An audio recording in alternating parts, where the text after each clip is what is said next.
বিএনপির সালাউদ্দিন জেনারেল ওয়াকারুজ্জামানের সাথে কথাবার্তা বলেছে, গত 7-8 দিন ধরে কথাবার্তা বলেছে, এবং এই কথাবার্তায় বলেছে ওয়াকারুজ্জামান যদি মার্শাল ল দেয় অথবা জরুরি অবস্থা দেয়, চুপ্পুর মাধ্যমে ডক্টর মোহাম্মদ ইউনূসকে রিমুভ করে ডক্টর আসিফ নজরুলকে সরকার প্রধান করে আরেকটা তত্ত্বাবধায়ক সরকার তৈরি করার জন্য, এবং তারা এই ব্যবস্থার জন্য সার্বিকভাবে তারা পুশ করেছে, কিন্তু একটা জায়গায় গিয়ে আটকে গেছে। সেই জায়গাটা হলো পৃথিবীর সব দাতা গোষ্ঠী ইনক্লুডিং পশ্চিমা বিশ্ব, তারা সবাই তাদেরকে জানিয়ে দিয়েছে ডক্টর ইউনূস ছাড়া অন্য কোন নেতা ওখানে তারা দেখতে চায় না।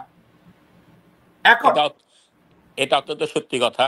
তবে আমি আপনাকে এই কথাটাই বলি যে এই সালাউদ্দিন এই কারণে আমি মনে করি যে দেশদ্রোহী মামলায় তাকে অ্যারেস্ট করা উচিত। তার এই দায়িত্ব না যে এই ইয়ের সাথে ওয়াকারের সাথে বসে কনস্পিরেসি করে বাংলাদেশে আপনার মার্শাল জারি করবে। এই কারণে এটার উপরে বেস করে সালাউদ্দিনকে দেশদ্রোহিতার দায়িত্ব করা, অ্যারেস্ট করে তার পানিশমেন্ট নেওয়া উচিত। এবং এটার সাথে যদি সালাউদ্দিনের সাথে আরও বিএনপি কোনো নেতা জড়িত থাকে বা অন্য কোনো পার্টিকেও জড়িত থাকে, তাদের প্রত্যেককে আপনার দেশদ্রোহিতা মামলা দিয়ে তাদেরকে পানিশ করা উচিত। কারণ আর দেশদ্রোহের মামলায় সর্বোচ্চ হওয়া উচিত, যেটা আমি মনে করি যে আমাকে যদি জিজ্ঞেস করেন কি হওয়া উচিত, আমি মনে করি এটা হলো সবচেয়ে গর্হিত কাজ, যে দেশের এগেনস্টে কাজ করে তার ফাঁসির হলো ন্যূনতম শাস্তি হওয়া উচিত ফাঁসি। আমি আপনার সাথে একমত, এবং আমি আপনার এই কথাটার সাথে শুধু অ্যাড করব, তার একমাত্র বিচার হওয়া উচিত মিলিটারি ট্রাইব্যুনালে, এবং দোষী সাব্যস্ত হলে তাকে ফায়ারিং স্কোয়াডে পাঠিয়ে দেওয়া হোক, নাম্বার 1। নাম্বার 2, আর্মির ইউনিফর্ম পরে দেশের সরকার প্রধানের প্রিভিলেজকে, তার এক্সিকিউটিভ পাওয়ারকে চ্যালেঞ্জ করার দেশদ্রোহিতা। জেনারেল ওয়াকার দেশদ্রোহিতা করেছে, আর্মির শৃঙ্খলা ভঙ্গ করেছে, দেশের রাষ্ট্র কিভাবে পরিচালিত হবে এ ব্যাপারে মন্তব্য করে সে দেশের সর্বোচ্চ অপরাধে অভিযুক্ত হওয়ার মতো একটা কাজ করেছে। তাইলে ওয়াকারের বিরুদ্ধে যদি আনুষ্ঠানিক চার্জ গঠন করা হয়, এই চার্জের ভিতরে আসবে বিডিআর পিলখানা হত্যাকাণ্ড, এর চার্জের ভিতরে আসবে জুলাই আগস্ট হত্যাকাণ্ডের বিচার, 3 নম্বরে আসবে আয়না ঘরের দায়িত্ব, 4 নম্বরে আসবে সে সেনাপ্রধান থাকাকালীন সেনাবাহিনীকে অর্ডার দিয়েছে জনগণের উপরে গুলি করার, এবং সর্বশেষ এবং সবচেয়ে বড় চার্জ দেশের প্রধান নির্বাহীর গভর্নিং বডিকে, তার সিদ্ধান্তকে সে চ্যালেঞ্জ করে রাজনৈতিক বক্তব্য দিয়েছে। আপনি কি আমার সাথে একমত না দ্বিমত পোষণ করেন? আমি আপনার সাথে একমত, তার সাথে আমি একটু অ্যাড করতে চাই। জি প্লিজ।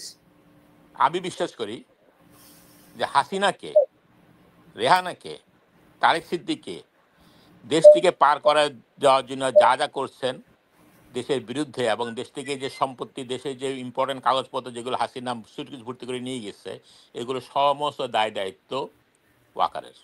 আমি একমত।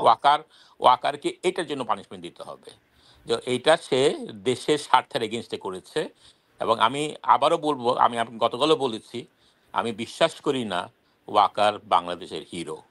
5 তারিখে যে ঘটনা উনি বলতেন, মানুষকে দিয়ে করাইছেন, এগুলো হলুদ মিডিয়া তাকে হিরো বানাবার চেষ্টা করছে। এইটাও একটা রয়ের প্ল্যান অনুযায়ী কাজ হচ্ছে। He is a traitor. He was traitor yesterday. He is traitor today. He will be traitor tomorrow.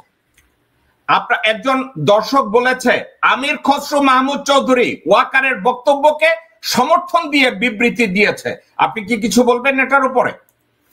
Aamir Khasru already prove করছে হোয়াট হি ইজ। এগুলো একই জিনিস বারবার বলে লাভটা কি বলেন? এগুলো সবগুলোই এখন গার্বেজে যাবে, এদের রাজনৈতিক কেরিয়ার শেষ। এই জনগণকে আমি শুধু রিকোয়েস্ট করব যে জনগণ যাতে এদেরকে গার্বেজে ফেলে দেয়, জনগণ যাতে এদের পিছিয়ে না যায়। আমির খসরু একজন করাপ্টেড পার্সন। আমি জানি, আমার মনে হয় পিনাকি ভট্টাচার্য একটা করছিল, সেখানে দেখা যাচ্ছে যে কী করে আমির খসরু, আমি জানতাম না তার সম্বন্ধে এতটা, আমি তার কাছে জানতে পারলাম যে কী করে সে করাপশনগুলো করছে। যে কোনো ব্যক্তি করাপশন করবে, যে কোনো ব্যক্তি বাংলাদেশের স্বার্থের বিরুদ্ধে কাজ করবে, যে কোনো ব্যক্তি বাংলাদেশের সার্বভৌমত্বের বিরুদ্ধে কাজ করবে, সেই লোকের বিরুদ্ধে আমি, আপনি এবং আপামর জনতা, সে যেই দলেরই হোক আর যত বড় নেতাই হোক, I don't give a damn to anybody যে বাংলাদেশ এগেনস্টে কাজ করবে। সোজা হিসাব আমার, এখানে কোনো কম্প্রোমাইজ নাই আমার কাছে। আমি আবারও বলবো, আমি জিয়া রহমানের সৈনিক, জিয়া রহমান আদর্শে বিশ্বাসী এবং সেটাকে আমি লালন করি। সেই জায়গায় কোনো কম্প্রোমাইজ নাই। আজকে যেই যত বিএনপি করুক আর যাই করুক, আমার ব্যাপারে আমি খুব পরিষ্কার আমার চিন্তা ভাবনা। কারা রইল বোকাপাট, কারা রইল বোকাপাট, ভেঙে ফেল পর রেল পাট, রক্ত জামার শিকল পুজোর ভাষণ বেদি। ওরে ও তরুণ নিশান, ওরে ও তরুণ নিশান, বাজে তোর গলায় বিশাল ধ্বংস নিশান, প্রাচীর প্রাচীর ভেদি। কারা